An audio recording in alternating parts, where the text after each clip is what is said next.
తాకట్లో ఉన్న బంగారాన్ని విడిపించి ఆ రోజున మార్కెట్ ధర కట్టి మిగిలిన డబ్బును మీకు అందిస్తుంది కొమ్మూరి గోల్డ్.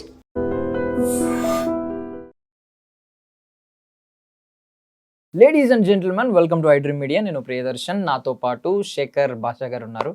సో మొన్న చిరంజీవి గారు ఈవెంట్లో ఒక మాట మాట్లాడారు. ఈ కాస్టింగ్ కౌచ్ గురించి ఎక్కువ మాట్లాడుతున్నారు. అలాంటి కల్చర్ ఏమి సినీ పరిశ్రమలో లేదు, అలాంటి మరకలు అంటించొద్దు. యాక్చువల్లీ మనుషులను బట్టి ఇది ఒక మిర్రర్ లాంటిది సినిమా ఇండస్ట్రీ అనేది. మీరు ఎలా ఉంటారో అదే ప్రతిబింబిస్తుంది అని మాత్రం చెప్పారు. దానికి చిన్మయ్య గారు ఒక ట్వీట్ వేశారనమాట, కౌంటర్ ట్వీట్. అంటే ఆవిడ చిరంజీవి గారి రోజుల్లో మేబీ అంత ఫ్రెండ్లీగా ఉండడం వల్ల మంచి రోజులు ఉన్నాయేమో, బట్ ఇప్పుడు అలా కాదు. ఇప్పుడు ఖచ్చితంగా కమిట్మెంట్ అని అడుగుతారు. కమిట్మెంట్ అంటే కంప్లీట్లీ సెక్షువల్లీ వాళ్ళు ఏం కోరుకున్నా అది కూడా తీర్చాల్సిన బాధ్యత యాక్ట్రెస్ మీద ఉంటుంది. అందువల్ల ఖచ్చితంగా ఇక్కడ ఇది పెద్ద ఇష్యూ, కాస్టింగ్ కౌచ్ అనేది ఉంది అని చెప్పి ఆవిడైతే మెన్షన్ చేశారనమాట. దాని గురించి కొంచెం డీప్గా మాట్లాడుకుందాం. హాయ్ అన్న. హాయ్ హాయ్, బాగున్నారా? ముందుగా కాస్టింగ్ కౌచ్ ఉంది అనే విషయం మన ఇంటి దగ్గర నుంచే మొదలెడదాం ప్రక్షాళన. ఓకే, గర్ల్ ఫ్రెండ్ అని ఒక సినిమా వచ్చింది, మన రాహుల్ రవీంద్రన్ గారు తీశారు. మరి ఆ సినిమాలో పనిచేసిన జూనియర్ ఆర్టిస్టులు, లేకపోతే ఆ సినిమాలో పనిచేసిన హీరోయిన్లు కావచ్చు, క్యారెక్టర్ ఆర్టిస్టులు కావచ్చు, వీళ్ళలో ఎంతమందిని కాస్టింగ్ కౌచ్ ద్వారా ఆయన సెలెక్ట్ చేశారు అనే విషయం మనందరికన్నా ఆవిడకి ఎక్కువ బాగా తెలుసు.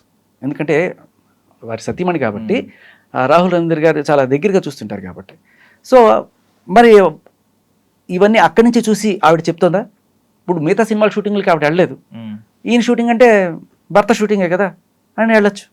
మరి చెప్పండి, అక్కడ కాస్టింగ్ కౌచ్ తోటి ఇవన్నీ జరిగినాయా? ఇప్పుడు కాదంటారు. అంటే నా మొగుడు మాత్రం మంచివాడు, ఊళ్ళో మొగుళ్ళందరూ దరిద్రులు, ఇదే. అంటే ఆవిడ ఇంకొక సందర్భాన్ని చేశారు. గతంలో ఆవిడకి జరిగిన ఇష్యూని చూపించి, నేనేం కోరుకోలేదు, అంటే మిర్రర్ కదా, మీరు ఎలా ఉంటే అలా చూపిస్తుంది అన్నారు కదా, నేనేం అడిగి నా మీద మొలెస్టేషన్ చేయండి, నన్ను మొలెస్ట్ చేయండి అని కోరుకోలేదు, బట్ జరిగింది. సో ఇక్కడ మిర్రర్ అనేది కాదు కాన్సెప్ట్, నిజంగా కాస్టింగ్ కౌచ్ అనేది ఉంది అని చెప్పి ఆవిడ మళ్ళీ స్ట్రెస్ చేసి చెప్పారు. కరెక్ట్. ఇప్పుడు ఏంటంటే ఆవిడ మీద అటువంటిది ఏదో జరిగింది అని చెప్పి ప్రపంచంలో అందరూ అటువంటి వాళ్ళే ఉన్నారు అనుకుంటే ఎట్లా? నీకు జరిగి ఉండొచ్చు, నాకు జరిగింది, నా లైఫ్లో కూడా జరిగింది. షాక్ అవుతావు నువ్వు, ఆడవాళ్ళు కూడా ఇలాంటి పనులు చేస్తారా అని చెప్పి. ఖచ్చితంగా జరుగుతాయి, ఆడమగ తేడా లేదు. కానీ ఆవిడ జరిగింది కాబట్టి ప్రపంచంలో అందరూ అదే చేస్తారంటే ఉంటుంది, ఎక్కడో అయినా ఒక వెధ ఉండొచ్చు. కాకపోతే మ్యూ ఇండస్ట్రీ మొత్తం అలాగే ఉంది అంటే కరెక్ట్ కాదు. ఇకపోతే ఇక్కడ ఆవిడ ఎప్పుడైతే ఇటువంటిది దానికి గురయ్యారో అప్పుడు ఆవిడ ఏం చేయాలి? ఆవిడతో పాటు ఏదో మీడియాలోకి వచ్చి రచ్చ చేయడం కన్నా సరే చేస్తే చేయండి, దాని గురించి నేను తప్పటను. మీటూ మూమెంట్ అని స్టార్ట్ చేశారు. పోలీస్ కంప్లైంట్ ఇచ్చారా? ఏమైంది? ప్రూవ్ చేయాలి కదా. ఆరోపణ వేయడం చాలా ఈజీ. ఓకే, అండ్ ఇంకొకటి ఏంటంటే, నాకు జరిగింది కాబట్టి ప్రపంచం అంతా ఇలాగే జరుగుతుంది, నా మొగుడు మాత్రం మంచివాడు, ప్రపంచంలో ఉండే మగాళ్ళందరూ కూడా కామందులు కాదు కదా. సో రాహుల్ రవీంద్ర గారు ఎంత జెంటిల్మెన్నో మనందరికీ తెలుసు. ఆయన కాస్టింగ్ కౌచ్ లేకుండా తీసుకుంటారని మనందరికీ తెలుసు. మరి ఆయనలాగే సొసైటీ ఉంది అని మీకు నమ్మడానికి ఎందుకు అంత కష్టంగా ఉంది? నా మొగుడే మంచివాడు, మిగతా వాళ్ళు, దట్ ఈస్ హిపోక్రసీ. ఓకే, కాకపోతే కొంతమంది కౌంటర్ చేస్తున్నారు. అంటే చిన్మయ్య గారు కాకుండా, ఇండస్ట్రీ వాళ్ళు కాకుండా కొంతమంది కామన్ పబ్లిక్ కూడా చిరంజీవి గారి వ్యాఖ్యలను కొంచెం కౌంటర్ చేస్తున్నారు. ఎలా అంటే, మీరు అన్న మాటలో ఆల్రెడీ విక్టిమ్స్ కొంతమంది ఉన్నారు, నిజంగా నలిగిన వాళ్ళు. అంటే అయ్యో లేరనట్లేదు నేను. ఖచ్చితంగా ఎదవలు ఎక్కడైనా ఉంటారు, కానీ అందరూ ఎదవలే కాదు, ఎక్కడో. కానీ ఎప్పుడు ఆయన చెప్పింది అదే, నువ్వు ప్రొఫెషనల్గా డిగ్నిఫైడ్గా, నాకు తెలిసిన అమ్మాయి, నాకు బాగా మంచి క్లోజ్ ఫ్రెండ్ అమ్మాయి, ఇలాగే చాలా అందంగా ఉంటుంది. ఆ అమ్మాయి సినిమా అవకాశాల కోసం వెళ్తున్నప్పుడు 2-3 చోట్ల చేశారు. బట్ ఒకనొక చోట, అన్ని చోట్ల అడగల, 1-2 చోట్ల అడిగినప్పుడు చెప్పు తీసి కొడతా అని చెప్పి వచ్చింది. ఆవిడ హీరోయిన్గా చేసింది, I don't want name her. ఇంకో చోట కూడా ఇట్లా అడిగితే లెఫ్ట్ అండ్ రైట్ వచ్చి వచ్చింది. What is stopping you from doing that? ఇంకా గట్టిగా మాట్లాడితే, మీరు ఇంత మహిళా ఇది చేస్తూ ఉంటున్నారు కాబట్టి నేమ్ దెమ్, మీడియాలో షేమ్ దెమ్, ఎఫ్ఐఆర్ బుక్ చేయండి వాళ్ళ మీద. Who is stopping? ఊరికే ఇండస్ట్రీని మొత్తం ఇలా కట్టడం వల్ల ఏమవుతుందంటే, ఓహో ప్రతి హీరోయిన్ అంతేనా, ప్రతి హీరోయిన్ కూడా ఇదే సక్సెస్ చేసిన ప్రతి హీరోయిన్ ఇది ఇటువంటి పనులు చేసుకునే వచ్చారా అనే ఒక తప్పుడు భావానికి మీరు జనాలు తీసుకువెళ్తున్నట్టు కదా. ఎంత పెద్ద పెద్ద హీరోలు ఉన్నారు. కరెక్ట్. అంతేందుకు మీ ఫ్రెండ్ అనసూయ ఉన్నారు కదా, మరి ఆవిడతోనే చెప్పించండి. ఆవిడ నేను రోల్స్ చేస్తున్నారు కదా, మరి ఆవిడకి ఎదురుగాలేదా కాస్టింగ్ కౌచ్? మరి ఏ రోజు మహిళా జనోద్ధరణ, స్త్రీ ప్రగతి అని చెప్పి మాట్లాడారు కదా, మరి ఆవిడ ఎందుకు చెప్పట్లేదు?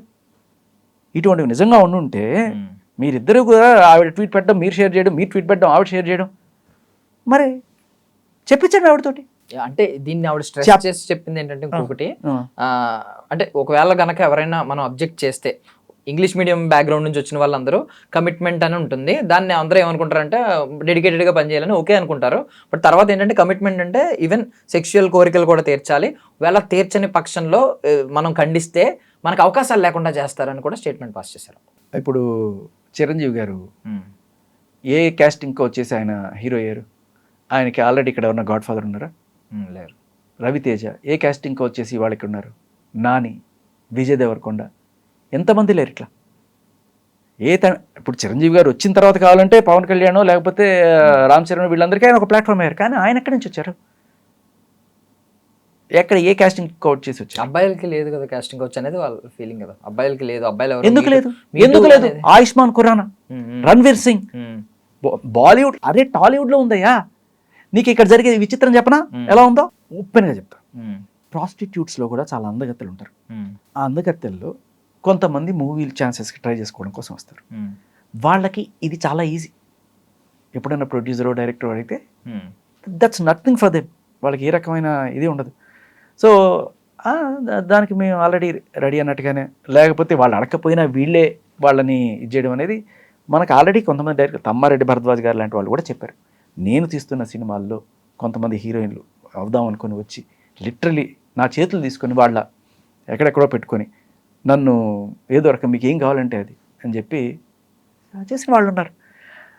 సో ఇది ఒక కేటగిరీ. ఇక రెండో కేటగిరీ ఏంటంటే పవర్. ఈ పవర్ ఎలా వస్తుందంటే, ఇప్పుడు అదే సినిమాలో నువ్వు కొత్తవాడు అనుకో, ఒక ఉదయ్ కిరణ్ లాగా, లేకపోతే అలా బడ్డింగ్ స్టేజ్లో వచ్చావు అనుకో, నీకేమవుతుందంటే నీకు రెమ్యూనరేషన్ కూడా ఉండదు కొన్నిసార్లు.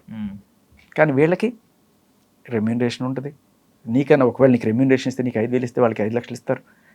చాలా డిఫరెన్స్ ఉంటుంది, చాలా డిఫరెన్స్ ఉంటుంది. నువ్వు వీటన్నిటికీ ఓర్చుకొని ఇక్కడ పనిచేస్తుంటావు. ఇక్కడ ఈవిడ ఇంత చేస్తున్నా, ఈవిడికి ఇంత ఇవ్వడానికి కూడా కారణం ఏంటంటే షీఈస్ ప్రొడ్యూసర్స్ పెట్. ప్రొడ్యూసర్ గారు ఏం చెప్తే నేను అది చేస్తాను, ఏ బట్టలు వేసుకోమంటే ఆ బట్టలు వేసుకుంటాను, ఎక్కడ రమ్మంటే అక్కడికి వస్తాను. అంటే పెద్ద చెప్పాం కదా, అందగత్తెలు ఎవరైతే ఆ వృత్తి నుంచి వచ్చారో వాళ్ళకి ఇది పెద్ద పని కాదు. బట్ స్టిల్ వాళ్ళకి ఏమనిపిస్తుంది, కొంతమంది, అందరని కాదు, కొంతమంది ఏంటంటే ఆ ప్రొడ్యూసర్ నచ్చడు, కానీ అతనితో ఎందుకు చేస్తారు అంటే రోల్ కావాలి. కానీ వీళ్ళకి కొన్ని ఇది ఉంటాయి. ఆ హీరో కుర్రాడు నీలాంటి వాడు అప్పుడే బడ్డింగ్ ఎత్తుకుంటూ వస్తుంటాడు, వాడిని రమ్మంటారు. వాడికి తెలుసు జరిగే భాగవతం, వాడు మొత్తం చూస్తుంటాడు. ఈవిడ కార్లు ప్రొడ్యూసర్లతో వెళ్ళడం, హోటల్లో ఉండడం, ప్రొడ్యూసర్తో పాటు ఒక్కొక్కరితో ఉంటూ, నువ్వు నాకు ఇష్టం రా, వీళ్ళందరూ కాదు, నాకు నువ్వు ఇష్టం, నువ్వు రాకపోతే ప్రొడ్యూసర్తో చెప్పి నీ హీరో రోల్ తీపిచ్చేస్తా, వస్తే నీకు రెమ్యునరేషన్ కూడా పెంచి ఆయనతో మాట్లాడి నేను ఏం చెప్తే ఆయన చేస్తాడు. నీకు వచ్చేసేవా ఈ గోల్డ్ చైన్ ఆయన ఇచ్చాడు, ఏంగా ఆయన ఇచ్చాడు, చేస్తాడు. సో సామధాన భేద దండోపాయాలను కూడా నువ్వు అనుకుంటావు మగాళ్లే ప్రీడేటర్స్ అని, ఆడాళ్లలో చాలామంది ఉన్నారు. ఓపెన్గా చెప్పాడు ఆయుష్మాన్ ఖురానా. ఆయుష్మాన్ ఖురానా, నీకు తెలిసిన ఆయుష్మాన్ ఖురానా వేరు. Ayushmann Khurrana is my batchmate. Okay, నేను అతను ఆర్జేగా కెరీర్ స్టార్ట్ చేసినప్పుడు ముద్రా ఇన్స్టిట్యూట్ ఆఫ్ కమ్యూనికేషన్లో వీ వర్ బ్యాచ్మేట్స్, రూమ్మేట్స్. ఆ పానీదా సాంగ్ ఇవన్నీ కూడా మేము ఉన్నప్పుడే ఆయన కంపోజ్ చేస్తూ గిటార్ ప్లే చేశాడు. A good friend, we know what is what. ఇక్కడ ఆడ మగ తేడా లేదు, పవర్ ఉంది. ఆ ప్రిడేటరీ మెంటాలిటీ ఎవరికైతే ఉంటుందో వాళ్ళు చేస్తారు. అట్ ద సేమ్ టైం ఆవిడ అడిగింది, ఓకే సరే ఆవిడకి ఏవో కోరికలు ఉన్నాయి, ఆ ప్రొడ్యూసర్ ఏదో నచ్చలేదు, ఇంత లావుగా ఉన్నాడు, చెమట కప్పు కొడుతుందో లేకపోతే వాడు మొత్తానికి నచ్చలేదు, వీడు నచ్చాడు, కోరిక తీర్చుకుందాం అనుకుంది, వీడి మీద మోజు పడింది. మరి ఇప్పుడు వీడేం చేయాలి? లొంగలా దోపే, నాకు ఇది కాకపోతే వేరే అడుక్కుని బతుకుతా, నాకు అవసరం లేదు. అన్నిటికంటే దారుణం ఏంటంటే వీడి కళ్ళ ముందు చూస్తాను ఇంతమందితో వెళ్ళిన ఈ అమ్మాయితో నేనంటే నాకే జబ్బులు వస్తాయో అసలు ముట్టుకోవాలనిపించదట అంటే వాళ్ళని. నా మీద లవ్ ఏంటి నీకు, రోజుకి ఒక్కొక్కరితో తిరుగుతూ అని వీడి బాధ. వాళ్ళకి ఏం మగాళ్ళకి కోరికలు ఉంటాయా, మాకు ఉండద్దా, మాకు నచ్చేవాళ్ళు ఉండరా అని చెప్పి మాకు నచ్చింది తీర్చకపోతే ఇంకా నానా రకాలకి ఎంత ఎక్స్టెంట్కి వెళ్ళాలో అంత ఎక్స్టెంట్కి వెళ్ళి వాడికి నరకం చూపిస్తారు. వాడు వదిలేసుకొని వెళ్ళిపోతాడు సినిమా. కొంతమంది లొంగిపోతారు. సో ఇక్కడ ఆడ మగ ఏమి తేడా లేదు, వెధవలు ఎక్కడైనా ఉన్నారు. కాబట్టి నీ క్యారెక్టర్ డిసైడ్స్. నువ్వు స్ట్రాంగ్గా అమ్మాయి అయినా అబ్బాయి అయినా సరే నాకు అక్కర్లేదు ఈ దరిద్రం, ఇలాంటివి చేస్తే వచ్చే క్యారెక్టర్ నాకు అవసరం లేదు. ఎందుకంటే ఇప్పుడు ఆ వృత్తిలో నుంచి ఆవిడ వచ్చింది అనుకో, వేసే వృత్తిలో నుంచి ఆవిడకి వచ్చింది, ఆవిడకి చాలా ఈజీ. మనం అట్లాంటి వృత్తులు ఏం చేయట్లేదు కదా, నువ్వే కాదు చాలామంది అమ్మాయిలు అటువంటి వృత్తులు ఏం చేయరు. ఏమో పద్ధతిగా ఉందేమో, ఆవిడ చెప్పినట్టు కమిట్మెంట్ అంటే ఆ కమిట్మెంట్ కాదు, చక్కగా రోల్ కమిట్మెంట్ ఏమో అనుకొని వస్తారు. కానీ వాళ్ళకేం తెలుసు, ఇటువంటి వాళ్ళందరూ వచ్చి ఇండస్ట్రీని చెడదొబ్బి ప్రొడ్యూసర్ గారు మీరు ఏమంటే నేను అది ఇచ్చేస్తా, ఆయన అడక్కముందే వీళ్ళు చేసేస్తే ఒక 10 మంది అమ్మాయిలు చేయగానే ఆయనకి ఏమనిపిస్తుంది, అమ్మాయిని నువ్వు వస్తావా అని అడిగితే చెప్పు తీసి కొడుతుంది అని మైండ్లో ఉంటుంది మగాడికి. ఏ అమ్మాయిని అడగడు ధైర్యం చేసి. కానీ వీళ్ళంత ఈజీగా ఎలా అడగగలుగుతున్నారంటే వాళ్ళ స్టాండర్డ్స్ని వీళ్ళు తగ్గించారు. ఇటువంటి వాళ్ళు ఎవరైతే ప్రొడ్యూసర్ అడిగినా అడగకపోయినా మీద పడిపోయి, ఎందుకమ్మా రాహుల్ రవీందర్ గారిని అడగమనండి, రాహుల్ రవీందర్ గారిని బయటకు వచ్చి చెప్పమనండి ఎంతమంది అమ్మాయిలు రోల్స్ కోసం మిమ్మల్ని వలలో వేసుకోవడానికి ట్రై చేశారు చెప్పమనండి. ఒక్కళ్ళు కూడా ట్రై చేయలేదా సార్, సరే వెల్ అండ్ గుడ్. ఒక్కళ్ళు కూడా ట్రై చేయలేదంటే దాని అర్థం ఏంటి తెలుసా, రాహుల్ రవీందర్ గారు జెమ్ ఆఫ్ ఎ మ్యాన్, ఆయన ఎక్కడ కూడా ప్రొఫెషనల్గా పొరపాటును కూడా ఇంత అవకాశం కూడా ఇవ్వలేదు అని మనం మాట్లాడుకోవాలి. బట్ ఇండస్ట్రీ నువ్వు ఎంత జెమ్ అయినా సరే ఏదో రకంగా వలయడానికి ట్రై చేస్తారు. ఎందుకంటే నువ్వు నచ్చావో లేదు, నువ్వు వాడేస్తే కాస్త ఎక్కువ రెమ్యూనరేషన్ వస్తుంది, ఏదో ఒకటి చేస్తారు. ఎవరినో అడగండి అమ్మా, మీరు ఆయనే అడగండి, అలాగే ఆయనే అడగండి ఎంతమంది క్యాస్టింగ్ వచ్చేసి గర్ల్ ఫ్రెండ్ సినిమాకు తీసుకున్నారని. అదే మన బంగారం మంచిది, ఊళ్ళో వాళ్ళందరూ యాదవులు అనుకోవడం కరెక్ట్ కాదు. అండ్ ఆయన చిరంజీవి గారు చెప్పిన మాట అక్షర సత్యం, అర్థం. జస్ట్ ప్రొఫెషనల్ గా ఉంటే ఇది ఒక్క యాంగిల్ ఉంది ఏంటంటే మీరు కొంచెం క్లియర్ గా వినండి. చిరంజీవి గారు ఇలా మిర్రర్ అన్నారు, మీరు ఎలా ఉంటారో అదే ప్రతిబింబిస్తుంది అని చెప్పి. బట్ ఇక్కడ కొంతమంది అనే వాదన ఏంటంటే విక్టిమ్ సైడ్, ఇప్పుడు మనం కోర్టులో కూడా ఏమనుకుంటాం, 100 మంది దోషులు తప్పించుకున్నా ఒక నిర్దోషికి మాత్రం శిక్ష పడకూడదు అని అనుకుంటాం. సో ఇప్పుడు విక్టిమ్ ఎవరైతే పాపం అమాయకంగా బలైపోయిన వాళ్ళు ఉన్నారో వాళ్ళని చూసిన వాళ్ళు బయట వాళ్ళు ఏమనుకుంటారంటే ప్రతిబింబిస్తుంది కదా, వీళ్ళు కొంచెం వీళ్ళే వెళ్ళి మీద పడి ఉంటారు అందుకని వీళ్ళకి ఎలా జరిగింది అని అనుకునే ఛాన్స్ ఉంది. సో విక్టిమ్ పాపం తప్పు చేయకపోయినా తన మీద సానుభూతికి బదులు తనే తప్పు చేసి ఉంటుంది అనే ఒక కొత్త ఒరవడి, కొత్త ఆలోచన పుట్టే అవకాశం ఉంది. ఆవిడికి అలా అనిపిస్తే అందరికీ అలా అనుకోవాలని ఏముంది, నాకు అలా అనిపించదు, నీకు అలా అనిపించిందేమో నాకు తెలియదు. ఇప్పుడు చిన్మయ్య గారు ఆ కోణంలో ఆలోచిస్తున్నారేమో, మీ కోణం ప్రపంచం అంతా అదే కోణంలో ఆలోచిస్తుందని మీరు ఎందుకు అనుకుంటున్నారు? అట్ ద సేమ్ అగైన్ అదే పని చెప్తున్నాను నేను. మీరు ఆ రకంగా ఆలోచిస్తున్నారేమో, నేను అలా ఆలోచించట్లేదు. ఆవిడది తప్పు, ఆవిడ చేయడం వల్లే ఎవడు అనుకోడు అట్లా. కానీ అలాంటి వాళ్ళు కూడా ఉన్నారు. అలాంటి వాళ్ళ వల్ల మాత్రమే ఇలాంటి వాళ్ళని ప్రొడ్యూసర్లు అంత తేలిగ్గా అడగగలుగుతున్నారు, ప్రొడ్యూసర్లు డైరెక్టర్లు అంతే. ఎందుకమ్మా ఇంత బీటింగ్ అరౌండ్ ద బుష్ ఎందుకు? అనసూయ గారు ఒక ఇంటర్వ్యూలో చెప్తారు, నన్ను ఒక హీరో అడిగాడు, ఒక డైరెక్టర్ అడిగారు. ఎవరో ఇంటర్వ్యూ చేస్తూ మీకు ఎప్పుడైనా ఇట్లాంటి ఇండిసెంట్ ప్రపోజల్స్ వస్తాయా అంటే, ఒక హీరో అడిగాడు, ఒక డైరెక్టర్, ప్రొడ్యూసర్ ఎవరు అడగలేదని చెప్తారు. నిజంగా ఇంకొక అమ్మాయికి ఇలాంటివి జరగకూడదంటే you put you step forward, పేర్లు చెప్పండి వాళ్ళు. నీతులు చెప్పడానికి మాత్రమే, ట్వీట్లు పెట్టడానికి మాత్రమే, స్టేటస్లు పెట్టడానికి మాత్రమేనా? అంబేద్కర్ గారు అదన్నారు, చిరంజీవి గారు ఇదన్నారు. Where is your activism? Correct. Where is your చిత్తశుద్ధి? మీరు చెప్పండి. ఆ హీరో పేరు చెప్పండి, అనసూయ గారు, ఆ డైరెక్టర్ పేరు చెప్పండి. ఎంత నార్మల్ క్యాజువల్గా చెప్తారంటే ఇక కామన్ అండి, ఇక్కడ అడుగుతారు, ఇష్టం ఉంటే వెళ్తాం లేకపోతే లేదు అన్నట్టుగా. ఆ కోణంలో ఇష్టం లేకపోతే ఇష్టం లేదని చెప్పేస్తాను, I will be good friend అని చెప్తాను అని చెప్పింది. అరే ఒక పెళ్ళైన ఆవిడవి, పిల్లల తల్లు అని తెలిసి కూడా అతను నిన్ను అంత చీప్గా ఎవరు అడుగుతారు? అంటే దాని అర్థం ఏంటి? నీకు పెళ్ళైందని తెలుసు, you happy with your husband అని తెలుసు, అన్ని ఉండి కూడా నిన్ను అడుగుతున్నా అంటే నిన్ను ఏ దృష్టితో అతను చూస్తున్నాడు అంటే ఇప్పుడు జనరల్ స్టేట్మెంట్స్ అంటే ఆ దృష్టి ఎందుకు వస్తుంది చెప్పనా, ఎందుకు వస్తుంది చెప్పనా, ఇటువంటి వాళ్ళు ఎవరైతే కొంతమంది ఉన్నారో చాలా చీప్గా రమ్మంటే వచ్చేస్తారు, ఈజీ అయిపోయింది. కాబట్టి ఈవిడ కూడా అలాంటిది అనుకుని ఉంటాడు, విచ్ ఇస్ రాంగ్ కదా.